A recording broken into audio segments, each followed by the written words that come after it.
Times of ইসরায়েলের প্রতিবেদন বলছে, সম্প্রতি গাজা উপত্যকার উত্তরাঞ্চলে গেরিলা কায়দায় হামলা চালায় হামাস। এ সময় ঘটনাস্থলেই হত্যা করা হয় এক ইসরায়েলি সেনাকে। আহত বাকি 5 সেনাকে উদ্ধার করে জরুরি ভিত্তিতে চিকিৎসার জন্য হাসপাতালে পাঠানো হয়েছে, যার মধ্যে 3 সেনার অবস্থা আশঙ্কাজনক।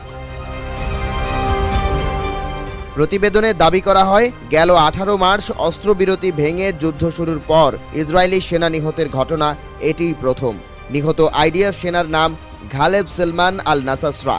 35 বছর বয়সী এই সেনা উপত্যকার বেই থানাউনে কর্মরত ছিলেন। আইডিএফের প্রাথমিক তদন্তে উল্লেখ করা হয়, শনিবার সকালে 252তম ডিভিশনে কর্মরত সেনারা ইসরায়েলি বাফার জোনে পরিধি বিস্তারের কাজ করছিল। এ সময় ধ্বংস করা হচ্ছিল টানেল সহ হামাসের বেশ কিছু অবকাঠামো। তখনই হামাসের অকুতভয় যোদ্ধারা সুড়ঙ্গ থেকে বেরিয়ে এসে গুলিবর্ষণ